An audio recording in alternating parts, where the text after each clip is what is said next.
Asesinos en series, atentados terroristas, secuestros, desapariciones, asesinatos y demás casos tienen algo en común, que todos y cada uno de ellos se ganaron el título de ser unos crímenes atroces. Bienvenidos sean a Crímenes Atroces, el podcast donde cada semana yo, Santiago Quiroz y Bato, les contaré a todos ustedes los casos de crimen real más atroces, macabros, mediáticos, terroríficos y sanguinarios que han marcado la historia de la humanidad. Bienvenidos sean al episodio 139 de... Sí, ya concluimos la semana, los episodios del terror, pero como saben, aquí en Los Méxicos sigue lo que es la tradición del Día de Muertos. Pero para nosotros el terror sigue porque monstruos como Peter Curtin o la pareja de Freddy Rosemary no terminan. Pero hoy les traje un caso de alguien al que precisamente le apodaban el Doctor Muerte. Ya que cuando hablamos sobre asesinos en serie, algunas veces pensamos en personas que usan armas para matar a sus víctimas. Pero existió un asesino en serie que construyó una casa llena de trampas donde metía a sus víctimas para después asesinarles. Hoy les hablaré sobre una persona que es considerado el primer asesino en serie en la historia de los Estados Unidos. Este es el caso de H.H. Holmes. Sí, un caso seguramente algunos lo conocen, algunos no. Este es uno de mis casos favoritos, pero por fin llega a Crímenes Atroces. Pero como siempre, vayamos por el principio. H.H. Holmes nació como Herman Webster Mudgett el 16 de mayo de 1861 en Gilmanton, New Hampshire, Estados Unidos. Fue el tercer hijo de Levi Horton Mudgett y Theodate Page Price, ambos descendientes de los primeros colonos ingleses de la zona. Tenía dos hermanos mayores, Helen y Arthur, y un hermano menor, Henry. De adolescente, Holmes asistió a la Academia Phillips Exeter antes de graduarse con honores de la escuela secundaria de la Academia Gilmanton a los 16 años. Los padres de Holmes eran metodistas devotos. Su padre provenía de una familia de agricultores y ocasionalmente trabajaba como agricultor, comerciante y pintor de casas. Se dice que también era un bebedor empedernido que golpeaba cruelmente a sus hijos. Holmes también sufrió acoso escolar por parte de sus compañeros debido a sus excelentes aptitudes académicas. En un incidente lo obligaron a pararse frente a un esqueleto humano y a ponerle las manos en la cara para asustarlo. Inicialmente aterrorizado, Holmes descubrió que más tarde la experiencia intrigante y afirmó que le ayudó a superar sus preocupaciones. Posteriormente, Holmes desarrolló una obsesión con la muerte como resultado del encuentro y comenzó a diseccionar animales. En 1879, Holmes se matriculó a la Universidad de Vermont durante un año. En 1882 se trasladó al Departamento de Medicina y Cirugía de la Universidad de Michigan. A pesar de su mediocre rendimiento académico, Holmes se graduó en junio de 1884. Mientras estuvo matriculado, trabajó en el laboratorio de anatomía con el profesor William James Hartman, entonces instructor jefe de anatomía, y se decía que ambos se dedicaban a facilitar el robo de cuerpos para suministrar cadáveres médicos. Holmes había sido aprendiz en New Hampshire de Nahum Witt, un destacado defensor de la disección humana. Años más tarde, cuando Holmes fue sospechoso de asesinato y afirmó ser un estafador de seguros, admitió haber usado cadáveres para estafar a compañías de seguro de vida varias veces en la universidad. Unos años antes, el 4 de julio de 1878, Holmes se casó con Clara Lovering en Alton, New Hampshire. Tuvieron un hijo llamado Robert Lovering Mudgett, nacido en Loudoun. Robert se convirtió en contador público certificado y se desempeñó como administrador municipal de Orlando, Florida. Holmes finalmente se matriculó en la Universidad de Vermont en Burlington a los 18 años, pero no quedó satisfecho con la institución y la abandonó a cabo de un año. Los compañeros de casa recordaron más tarde que Holmes era físicamente violento con Clara. y en 1884, antes de su graduación, ella regresó a New Hampshire y tuvo un poco contacto con él desde entonces. Tras mudarse a Moores, Nueva York, corrió el rumor de que Holmes había sido visto con un niño pequeño que luego desapareció. Holmes afirmó que el niño regresó a su casa en Massachusetts. No se llevó a cabo ninguna investigación y Holmes abandonó la ciudad rápidamente. Posteriormente viajó a Filadelfia y fue tratado como conserje en el Hospital Estatal de Norristown, pero renunció a los pocos días. Luego aceptó un puesto en una farmacia de Filadelfia, pero mientras trabajaba allí, un niño murió tras tomar un medicamento comprado en la tienda. Holmes negó cualquier implicación en la muerte del niño y abandonó la ciudad inmediatamente. Antes de mudarse a Chicago, cambió su nombre a Henry Howard Holmes para evitar ser descubierto por las víctimas de sus estafas anteriores. Por eso H.H. Holmes. A finales de 1886, mientras Holmes estaba legalmente casado con Clara, Holmes se casó con Myrta Belknap, de 24 años, en Minneapolis, Minnesota. Solicitó el divorcio de Clara pocas semanas después de casarse con Myrta, alegando infidelidad por su parte. Las acusaciones no pudieron probarse y la demanda no prosperó. La documentación que se conserva indica que Clara probablemente ni siquiera fue informada de la demanda. En cualquier caso, el divorcio nunca se formalizó, fue desestimado el 4 de junio de 1891 por falta de procesamiento. Holmes tuvo una hija con Myrta, llamada Lucy Theodore Holmes, quien nació en el barrio de Englewood de Chicago. Lucy posteriormente se convirtió en maestra de escuela pública. Holmes vivió con Myrta y Lucy en Wilmette, Illinois, y pasó la mayor parte de su tiempo en Chicago atendiendo sus negocios. En mayo de 1893 presentó a su amante Wilhelmina Williams, o Minnie, como su esposa. Se casó con Georgia Young el 17 de enero de 1894 en Denver, Colorado, mientras aún estaba casado con Clara y Myrta. Este era el primer fuckboy de la historia, más o menos. Holmes posteriormente se mudó a Chicago en agosto de 1886, fecha en la que comenzó a usar el seudónimo H.H. Holmes. Poco después de su llegada, se topó con una farmacia en la esquina noroeste de South Wallace Avenue y West 63 Street, en el barrio de Englewood de Chicago. La dueña de la farmacia, Elizabeth Holton, le dio trabajo a Holmes, que este demostró ser un empleado muy trabajador y finalmente compró la tienda. Contrariamente a varias versiones, Holmes no asesinó al Dr. E.S. Holton. Holmes compró un terreno baldío al otro lado de la calle, donde en 1886 se inició la construcción de un edificio de 2 plantas de uso mixto, con apartamentos en la segunda planta y locales comerciales, incluyendo una nueva farmacia en la primera.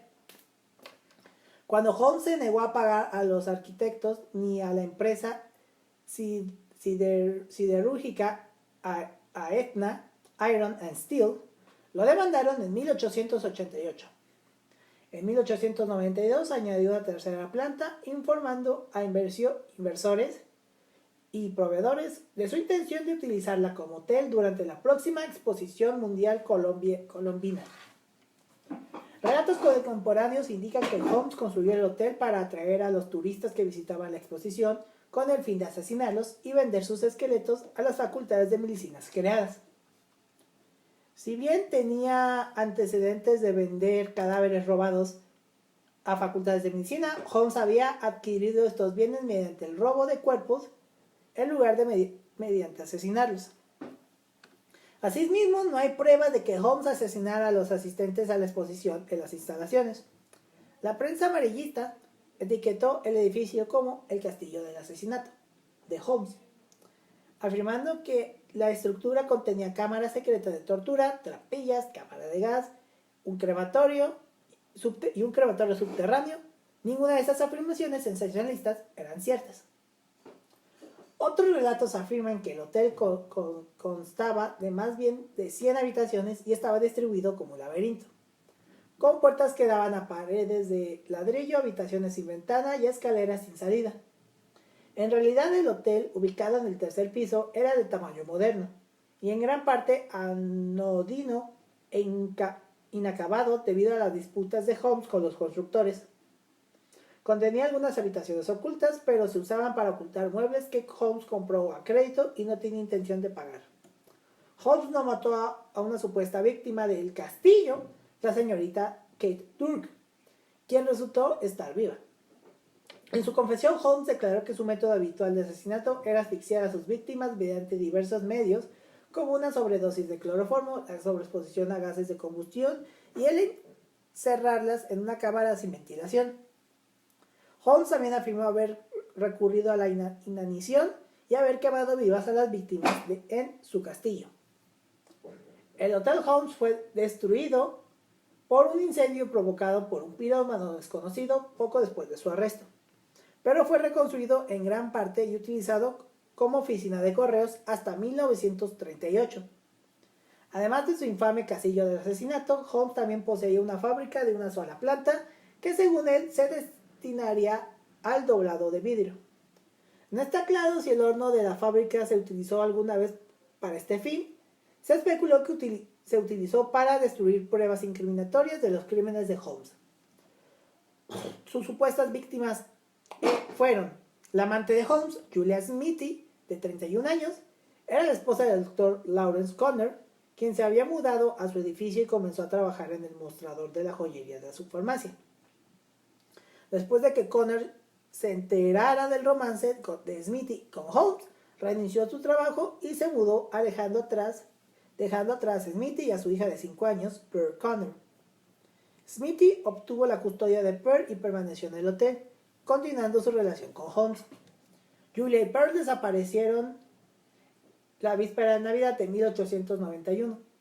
Holmes inicialmente afirmó que Julia se había ido inesperadamente para visitar a su hermana moribunda, pero luego cambió su historia y dijo que había huido de su exmarido. Finalmente, Holmes afirmó más tarde que Julia había muerto en realidad durante un aborto. A pesar de sus antecedentes médicos, era poco probable que Holmes tuviera experiencia en la realización de abortos y la mortalidad por tal procesamiento era tan alta en ese momento. Holmes luego afirmó haber envenenado a Pearl, probablemente para ocultar las circunstancias de la muerte de su madre. Al excavar el sótano de Holmes se encontró un esqueleto parcial, posiblemente de un niño de la edad de Pearl. El padre de Pearl fue un testigo clave en el juicio de Holmes en Chicago. Luego está Emil Singrad, de 23 años. Comenzó a trabajar en el edificio de Holmes en mayo de 1892 y trabajó para él durante 6 meses. Según se informa, Holmes contrató a Singrad como secretaria debido a su conexión con un médico que vendía una vacuna que supuestamente curaba el alcoholismo. Obviamente no. Quienes vieron a Singrad las semanas previas a su desaparición notaron que parecía haber perdido el interés en Holmes y su relación. Singrad fue vista por última vez en diciembre de 1892. Sus padres fueron informados de que había marchado para casarse con un hombre llamado Robert Phelps. Las autoridades planearon la hipótesis de que había quedado embarazada de Holmes, posiblemente víctima de otro aborto fallido que Holmes intentó encubrir. Su baúl vacío fue devuelto a su madre en Anderson, Indiana. Su esqueleto fue encontrado por la policía en casa de un médico de Chicago con la ayuda de M.G. Chappell, quien admitió haber articulado 3 esqueletos para Holmes. A principios de 1893, Wilhelm Williams Minnie, una ex actriz de 24 años, se mudó a Chicago. Holmes afirmó haberla conocido en una oficina de empleo, aunque se cree que en realidad la había conocido en Boston varios años antes, cuando usaba el alias de Harry Gordon. Holmes le ofreció trabajo en el hotel con su taquígrafa personal y ella aceptó. Holmes convenció a Williams para que transfiriera la escritura de su propiedad en Fort Worth, Texas, a un hombre llamado Alexander Bolt, un alias de Holmes. En abril de 1893, Williams transfirió la escritura con Holmes como notario.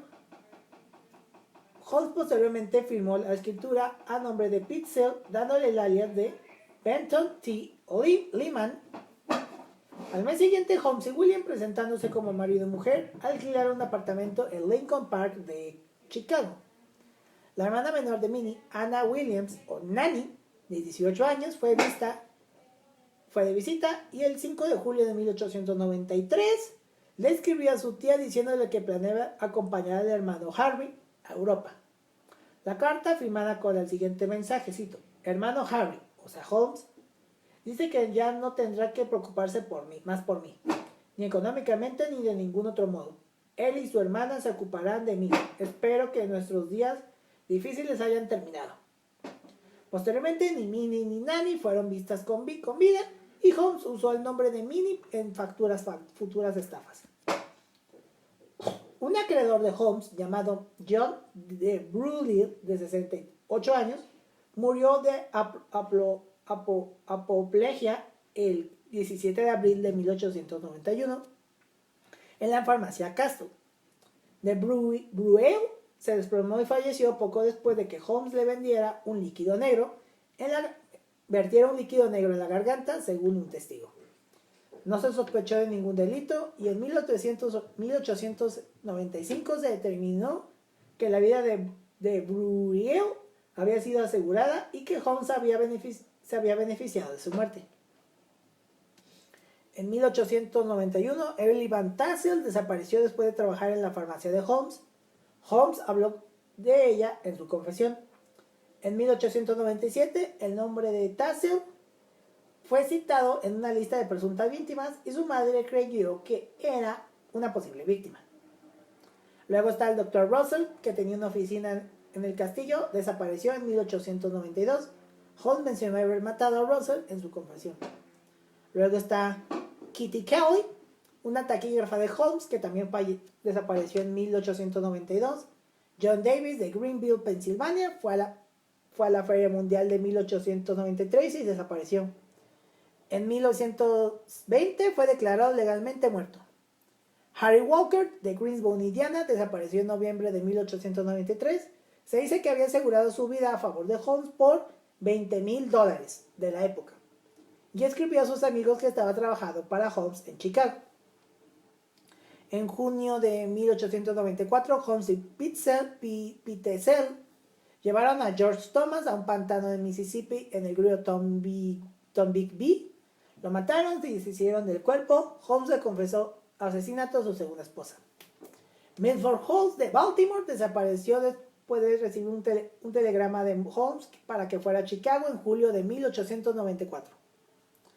La libreta bancaria de Lucy Burbank fue encontrada con cabello humano en el conductor de una chimenea en el castillo en 1895. Se alega que Holmes mató a dos personas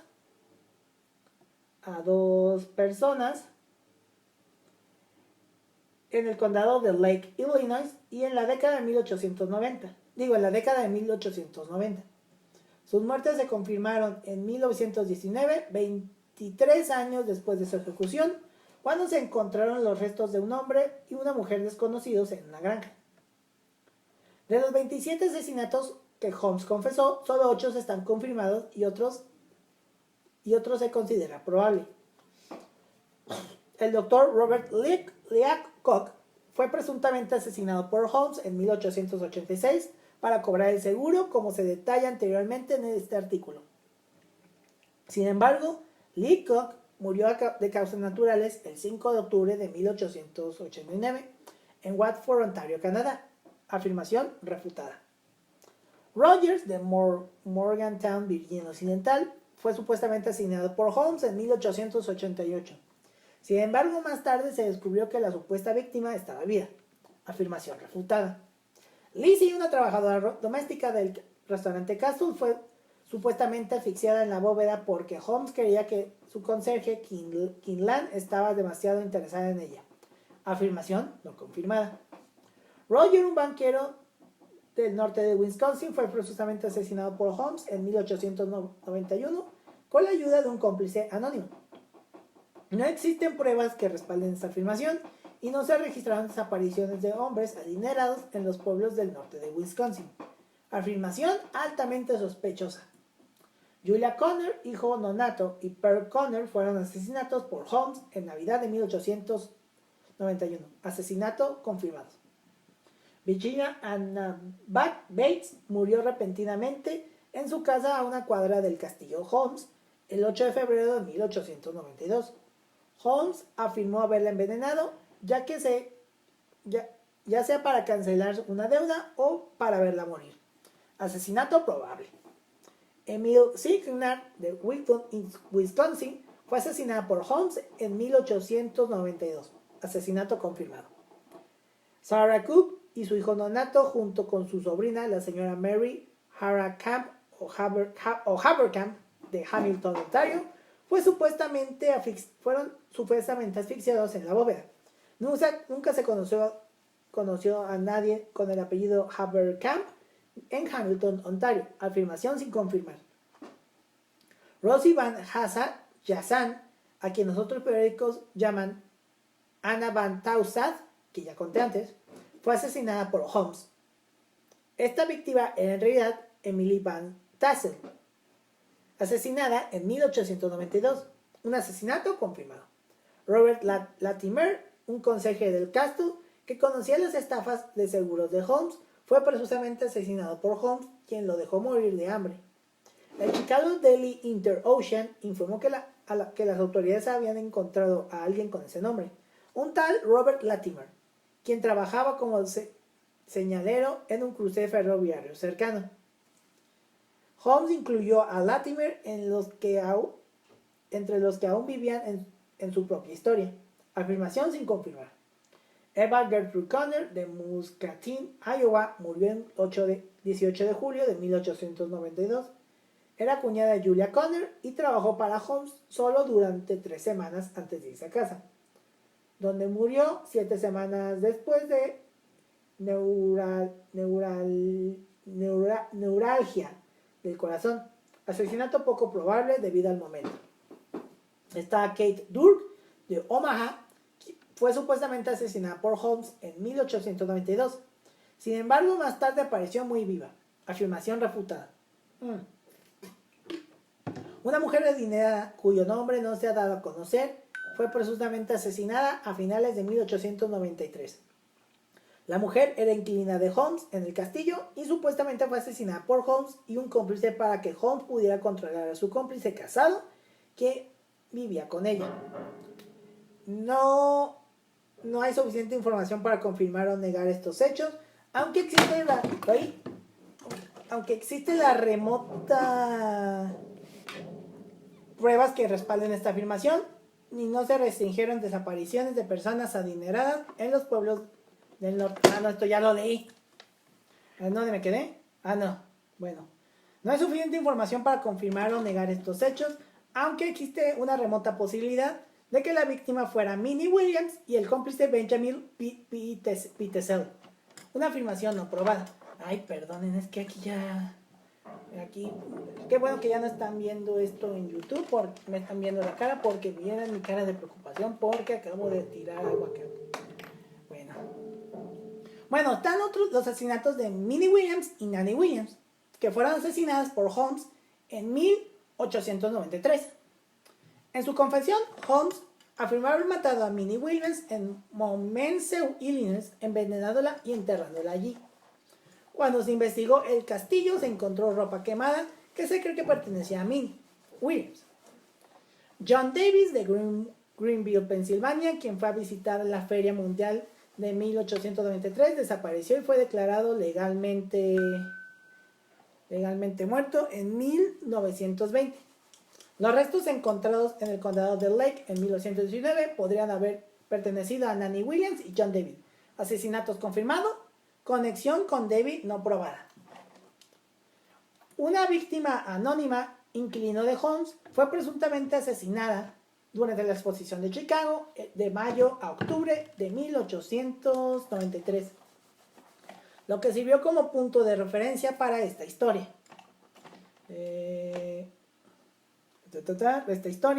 Aunque Holmes proporcionó detalles adicionales sobre cómo encontrar el nombre del hombre, nunca se identificó a dicha víctima y no se encontró su cuerpo.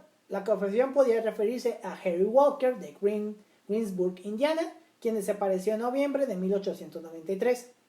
Walker supuestamente aseguró su vida a Holmes por $20,000 y escribió a sus amigos que trabajaba para Holmes en Chicago. Una afirmación sin confirmar posible conexión con Walker. Está Baldwin Hanscombe Williams, hermano de Minnie y Nanny Williams, fue supuestamente asesinado por Holmes en 1894, afirmación no confirmada. Un asesinato confirmado fue el de Charles Cole o Milford, quien desapareció en 1894. Mientras trabajaba en el departamento del Chemical Bank de la calle Dearborn, Holmes conoció y entabló una estrecha amistad con Benjamin Freeland Pitesel, un carpintero de 38 años, con antecedentes penales que exhibía en el mismo edificio una carbonera que había inventado. Holmes utilizó a Pitesel como su mano derecha en varios planes criminales. Un fiscal del distrito lo describió posteriormente como, cito, la herramienta de Holmes, su criatura. Ante la presión de las compañías de seguros para procesarlo por incendio o provocarlo, Holmes abandonó Chicago en julio de 1894, reapareció en Fort Worth, donde había heredado una propiedad de las hermanas Williams, en la intersección de las actuales calles Commerce y Second. Allí intentó de nuevo construir una estructura incompleta sin pagar a sus proveedores y contratistas. En julio de 1893, Holmes fue arrestado y encarcelado brevemente por primera vez bajo el cargo de vender bienes hipotecarios en San Luis, Missouri. Fue liberado bajo fianza rápidamente. Mientras estaba en la cárcel, entabló una conversación con un delincuente convicto llamado Marion Hedgepeth, que cumplió una condena de 25 años. Holmes había urdido un plan para estafar a una compañía de seguros por $10,000 al contratar una póliza para sí mismo y luego fingir su muerte. Holmes le prometió a Hedgepeth una comisión de $500 a cambio del nombre de un abogado en quien pudiera confiar. Holmes fue dirigido a un joven abogado de San Luis llamado Jephthah Hope. Hope pensó que el plan de Holmes era brillante y aceptó participar. Sin embargo, el plan de Holmes de fingir su propia muerte fracasó cuando la compañía de seguros sospechó y se negó a pagar. Holmes no insistió en la reclamación, en cambio, urdió un plan similar con Pitesel. Pitesel aceptó fingir su propia muerte para que su esposa pudiera cobrar una póliza de seguro de vida de $10,000, que compartía con Holmes y Howe. El plan se llevaría a cabo en Filadelfia. Consistía en que Pitesel se hiciera pasar por un inventor bajo el nombre de B.F. Perry y luego fuera asesinado y desfigurado en una explosión de laboratorio. Holmes había encontrado un cadáver apropiado para interpretar el papel de Pitesel. En cambio, Holmes mató a Pitesel el 4 de septiembre de 1894, dejándolo inconsciente con cloroformo y prendiéndole fuego con benceno.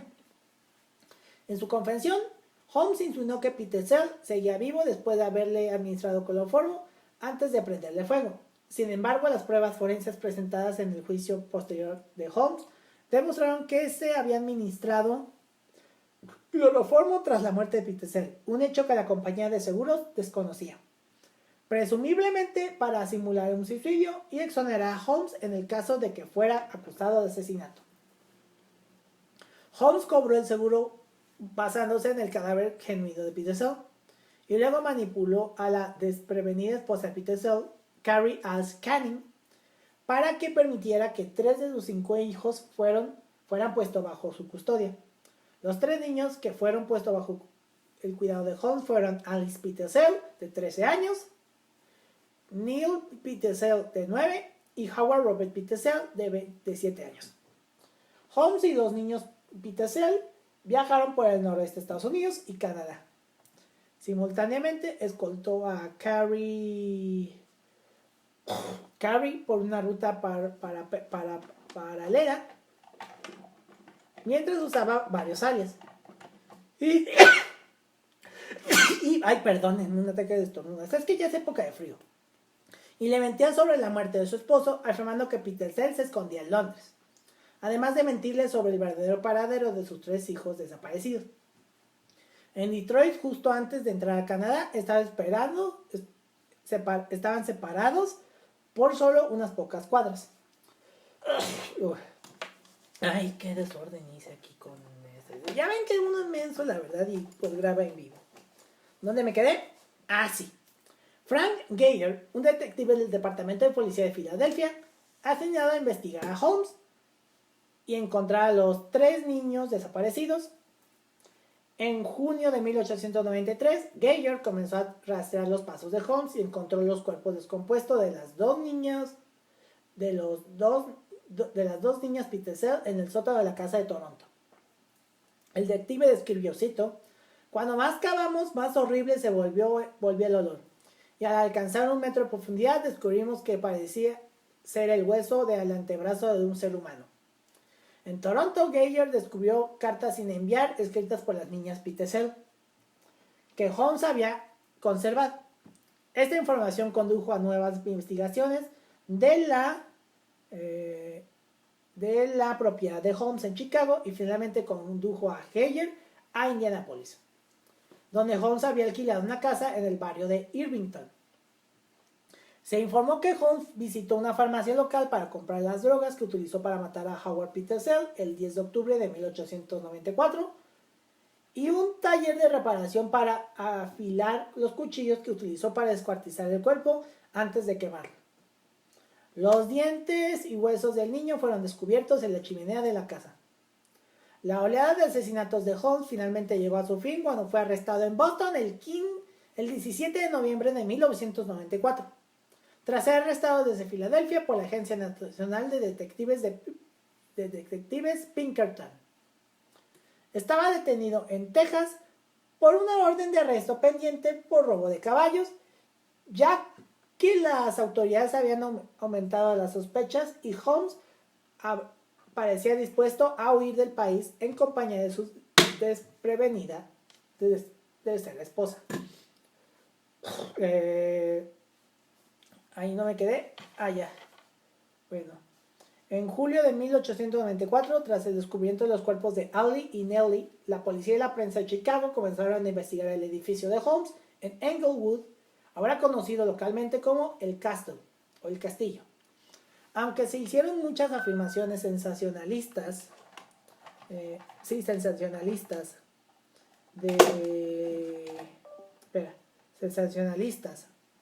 no se encontró ninguna prueba física muy circunstanciales de las víctimas del castillo. Un trozo de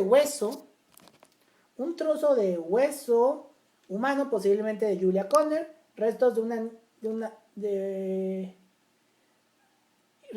niña, posiblemente de Pearl Connor, una cadena de reloj de oro quemada y botones de vestido quemados, aparentemente pertenecientes a Minnie Williams, y un mechón de cabello humano femenino encontrado en el conducto de una chimenea.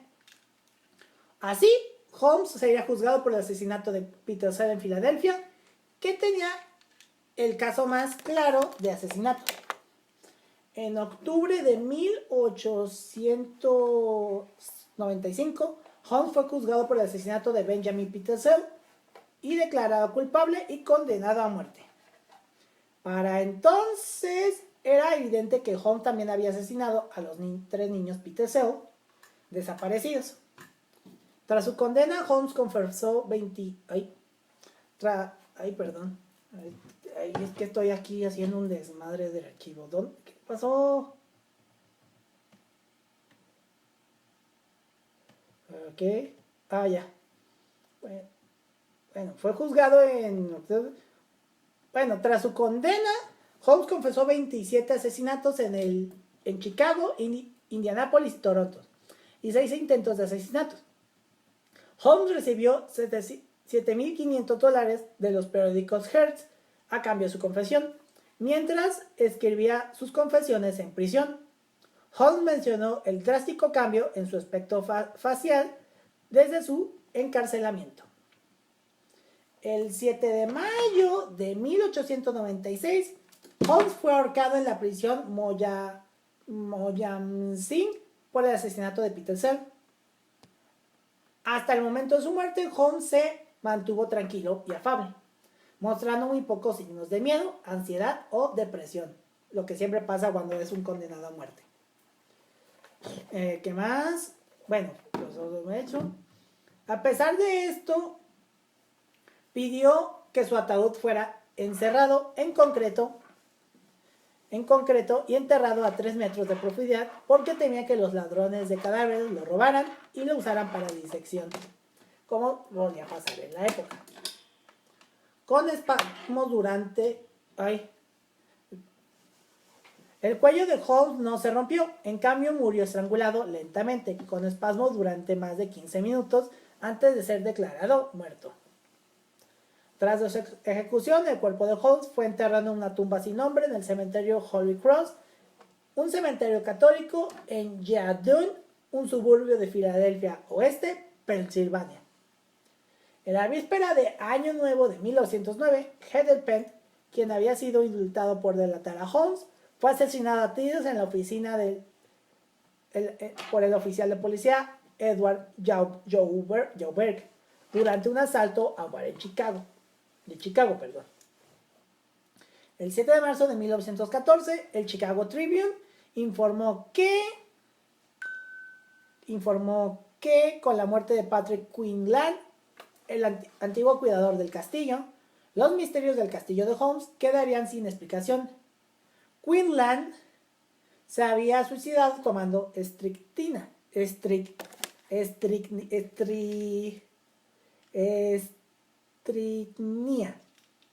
Su cuerpo fue encontrado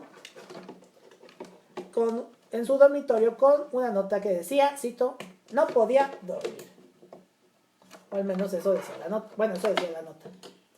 Los familiares sobrevivientes de Quinlan afirmaron que había estado embrujado durante varios meses y que sufría de alucinaciones.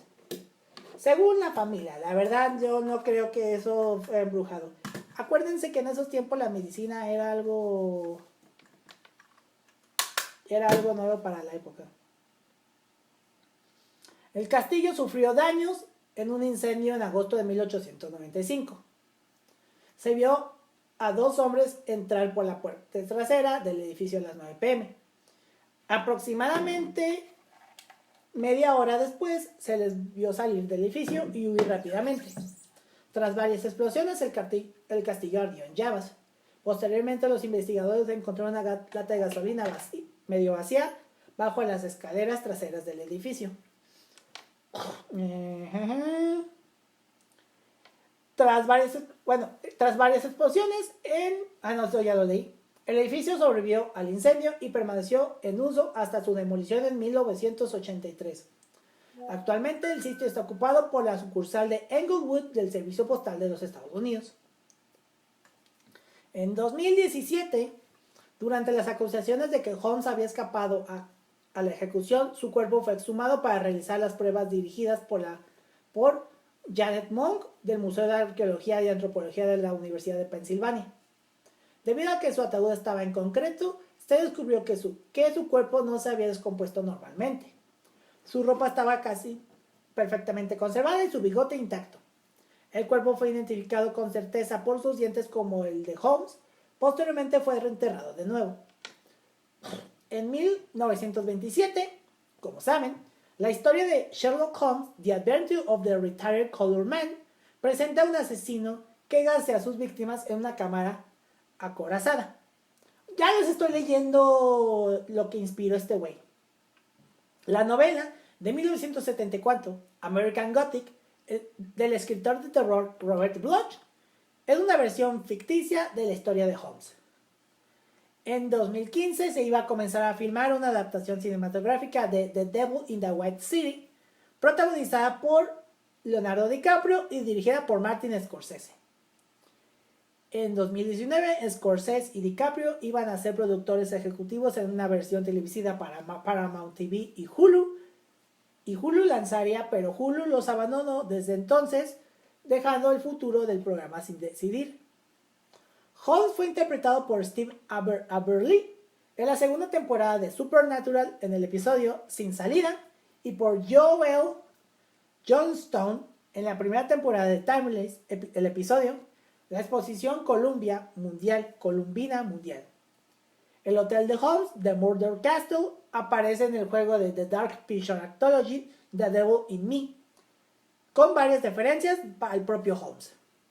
Y este fue el caso de H.H. Holmes, el que es considerado el primer asesino serie registrado en los Estados Unidos. Sí, un caso bastante raro, la verdad. Lamento si hubo tantas interrupciones, pero ya sabe que cuando uno está grabando este tipo de programas suele sufrir uno que otro retraso o problemas en vivo. Ya que como saben, grabamos siempre en vivo. Pero bueno, ¿qué les pareció este episodio? Ya conocían este caso, no lo conocían.